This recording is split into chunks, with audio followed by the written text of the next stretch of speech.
अच्छा जी, एक ओवरसीज़ पाकिस्तानी ने ये सवाल पूछा है कि पाकिस्तान में कमर्शियल जगह ली है 6 मरले, 3 मरले के पैसे मेरे भाई ने दिए हैं और 3 मरले के पैसे जो है वो मैंने अदा किए हैं।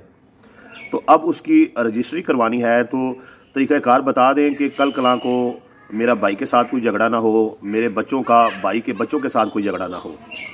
तो मोहतरम भाई, बात ये है कि जो आपने रजिस्ट्री करवानी है, पहले तो आपने स्टाम्प जो है वो दोनों का करवाना था। आपके और आपके भाई जो है उन दोनों ने पैसे अदा किए हैं।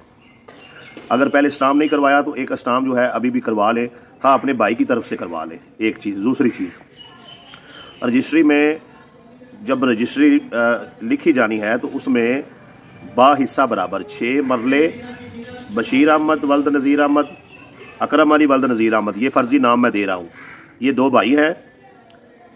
हिस्सा बराबर 6 मरले, यानी कि ये 6 मरले रकबे में ये दोनों हिस्सा बराबर हैं। एक ही रजिस्ट्री आपने तैयार करवानी है, 3-3 मरले की अलग अलग करवाने की ज़रूरत नहीं है।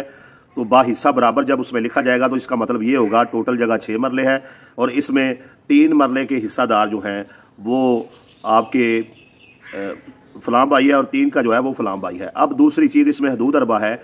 6 मरले का प्लाट बेहतर है कि चूँकि कमर्शियल प्लाट है, आज ही उसकी आप दोनों भाई आपस में रजामंदी से तकसीम कर लें कि इसको किस तरीके से तकसीम करना है, और तकसीम करने के बाद जो है उसका हदूद अरबा वो भी लिखवा दें ताकि हिस्सा बराबर आप रजिस्ट्री में मालिक भी बने, और किस 3 मरले कौन से किस साइड से किस भाई के हैं और किस साइड से किस भाई के हैं, ये दोनों चीज़ें जो है वो क्लियर हो जाए।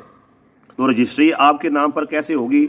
जब आपने एक शनाख्ती कार्ड की फ़ोटो कापी भेज देनी है, जब आपके नाम के स्टाम्प निकल आएंगे बराबर के आप टैक्स अदा कर देंगे। जब रजिस्ट्री जो है वो तैयार हो जाएगी तो जो स्टाम्प फरोश है, जो वकील है, जब वो कंप्यूटर में सारे कवायफ जो है वो लिखेगा, अब ऑनलाइन रजिस्ट्री है, तो वहाँ पर एक खाना जो है वहाँ पर लिखा होगा नुमाइंदा मुश्तरी मज़कूरा, यानी कि आपका भाई तो खुद पेश हो जाएगा, आपकी तरफ से एक बंदा जो है वो बतौर नुमाइंदा पेश होना है। वो किसी दोस्त को भेज दें, बेटे को भेज दें, कोई दूसरा भाई है उसको भेज दें, जिसे आप बेहतर समझें, और 2 गवाह जो है वो चाहिए टोटल। तो रजिस्ट्री जो है वो आपके नाम हो जाएगी, उसके बाद इंतकाल हो जाएगा। आपने आज से ही डिवाइड कर लेना है कि ये वाली साइड मेरी है और ये वाली आपकी है, ताकि कल कलां को तामीरात के बाद जो है या कुछ अरसा गुजरने के बाद या आपकी वफात के बाद आपके और आपके भाई के जो बच्चे हैं, ये जो चचाजाद भाई होंगे, ये आपस में कोई लड़ाई झगड़ा ना करें। तो ये सादा सा तरीका है, इस तरीके से आप अमल करें, इंशाअल्लाह ताला आपके मामला जो है वो क्लियर हो जाएंगे।